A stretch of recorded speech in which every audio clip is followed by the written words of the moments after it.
Hey, my friend, it is so good. I'm so excited to be with you once more as we complete our discussion series on writings on our walls. And today we're going to be talking about love. I want to thank you for those who have tuned in and who have given feedbacks and comments and shares and likes. I certainly appreciate you.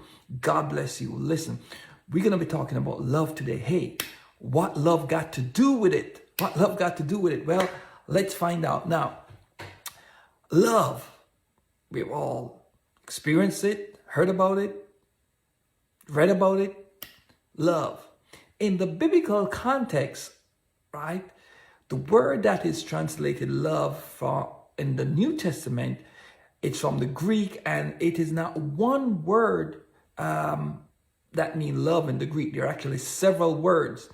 And the words that in the Greek is based on the context in which it is used.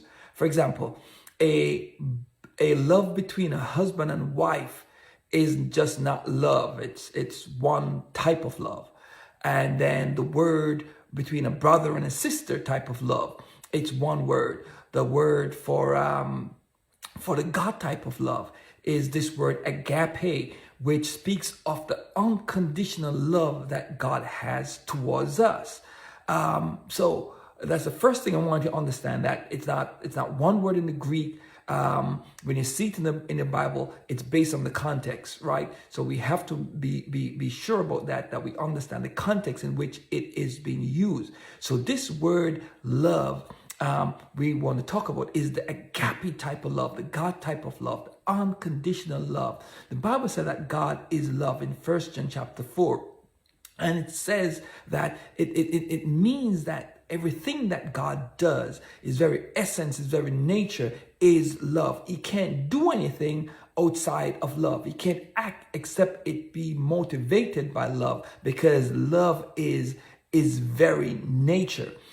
So when you think of us, on the other hand, I can't imagine any of us being in a relationship for a long time where we are expressing love, we're giving love, and we're not getting any love in return. Sooner than later, we're going to pull back that expression of love. But guess what? When it comes down to the agape type of love, that's not how it is.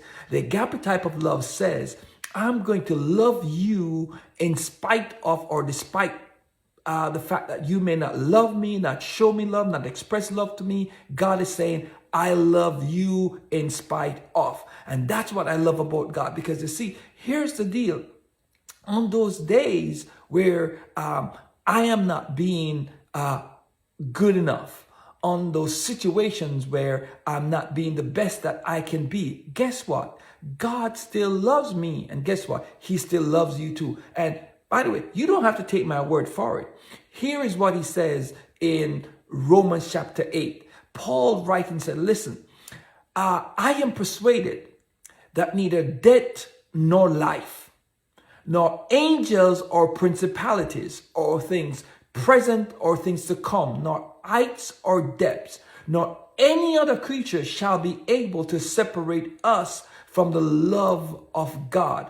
The love that God has for you cannot be stopped by anyone or anything else. It is an unconditional love. Now, there are those who will want you to believe that you have to do something in order to earn the love of God. My friend, that is not so. That's a lie. God's love for you is unconditional. It's motivated by his very character. We sometimes love God because what we believe that God will do for us, or God can do for us, or that God has done for us. So we have a selfish motive. God, on the other hand, he loves us in spite of. So when I see this writing on my wall that says love, it reminds me that even though I may not be good enough, even though I may not be deserving of his love, he loves me.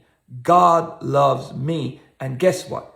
God loves you too. Despite all that you may going through, despite all your shortcomings, despite all the issues that you're having, I want you to know that God loves you. And that's why I love this writing on my wall because it reminds me of the love of God towards me, the agape love, which is unconditional. I do hope that this was a blessing to you, and I look forward to our next writing on our walls that I'll be talking about. And this one I'll be talking about, it speaks of dreams. Dream without limits.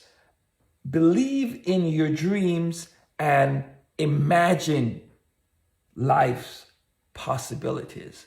I look forward to discussing this with you, and I do hope that it will be a blessing. Again, all I ask is that you like, share, and send your comments. I look forward to talking with you again. Be careful, be blessed. Talk to you soon. Bye-bye.